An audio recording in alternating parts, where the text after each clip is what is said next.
What if the most dominant win of the 2025 Formula One season is also the spark that tears the championship wide open? McLaren's lace orange rockets did not merely win the Miami Grand Prix. They demolished the field, streaking across the finish line, a monumental 30 seconds ahead of anyone bold enough to follow.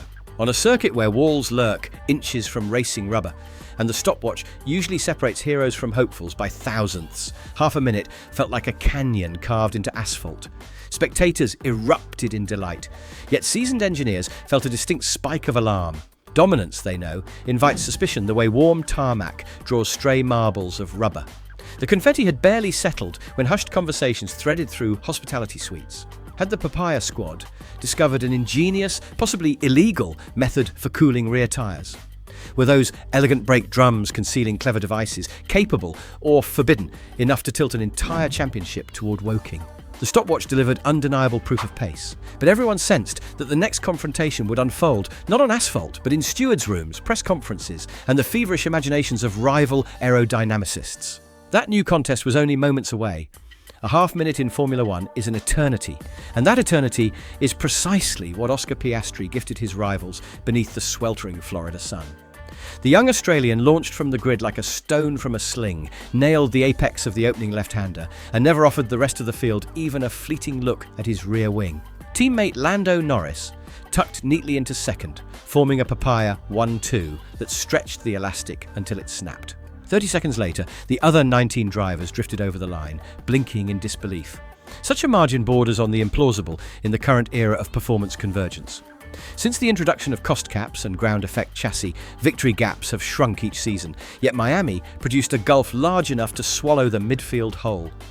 Senior engineers from Ferrari and Aston Martin traded puzzled glances. Data analysts at Alpine whispered the dreaded word breakthrough. Even battle-hardened mechanics admitted they could not recall another modern race where a single team forged so savage a gulf on pure pace alone. But the stopwatch, impressive as it was, only posed the question. Where exactly was that edge hiding?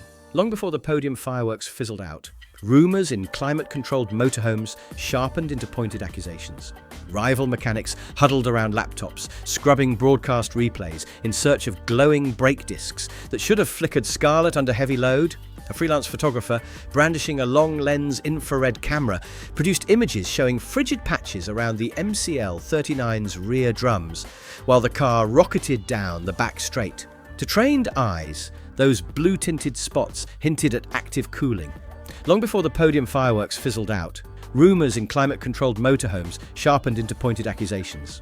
Rival mechanics huddled around laptops, scrubbing broadcast replays in search of glowing brake discs that should have flickered scarlet under heavy load. Screenshots ricocheted through encrypted chats, showing curious cold spots on thermal images of the MCL-39. Within hours, officials acted. Both McLarens were held after the race in Miami for a detailed FIA examination of the rear brake system, ducts and drums carried out on Sunday night. Somewhere between the late-night data dump and a dawn briefing, Miami's sporting headline mutated into a potential scandal. And that was the opening Christian Horner had been waiting for.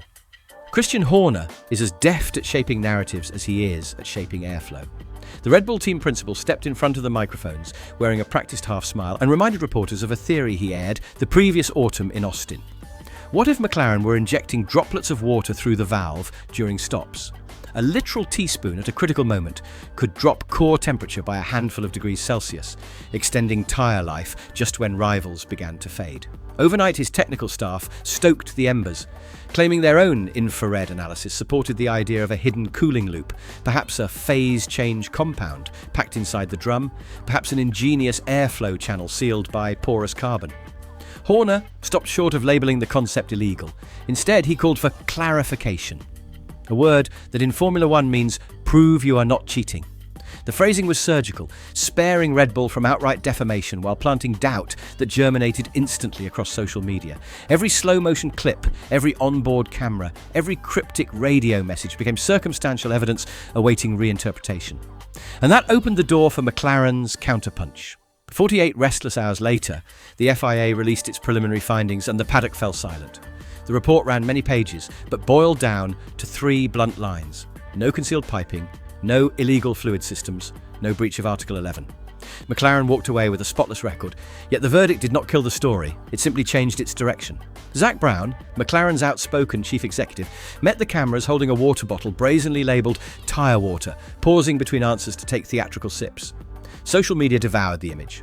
Then, Brown unveiled a proposal, certain to rattle rivals.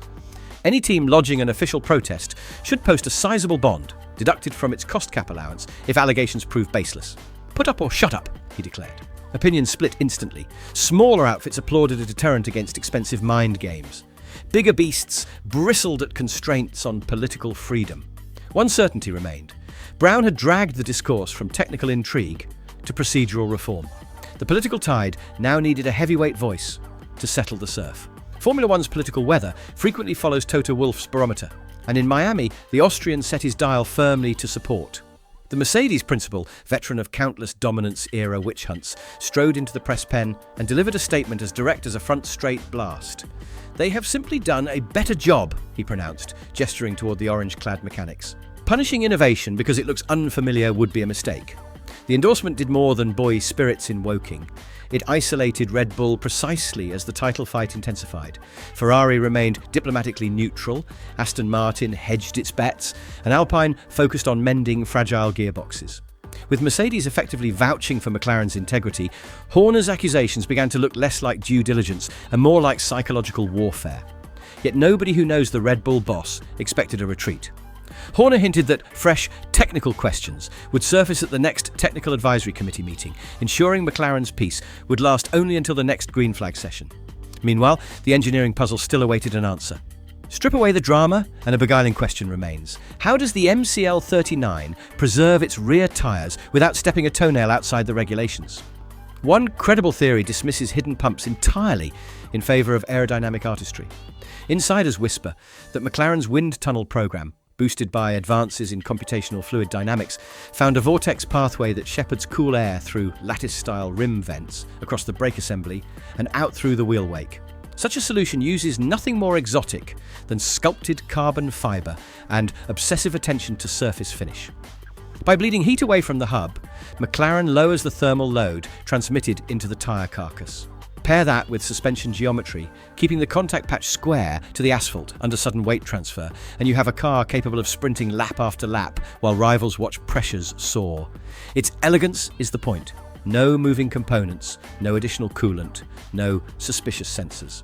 If this is the secret, it explains both the raw pace and the FIA's stamp of legality, for innovation here hides in the air rather than the hardware.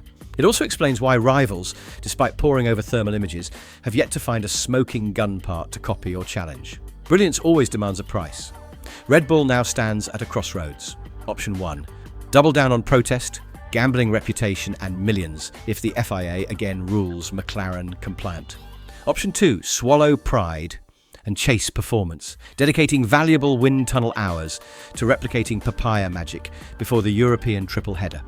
History provides cautionary tales. Ferrari's confidential power unit settlement 6 seasons ago drained momentum, just as Mercedes perfected hybrid reliability. Mercedes' own dual-axis steering invention in 2020 survived legality probes but drained focus once copied.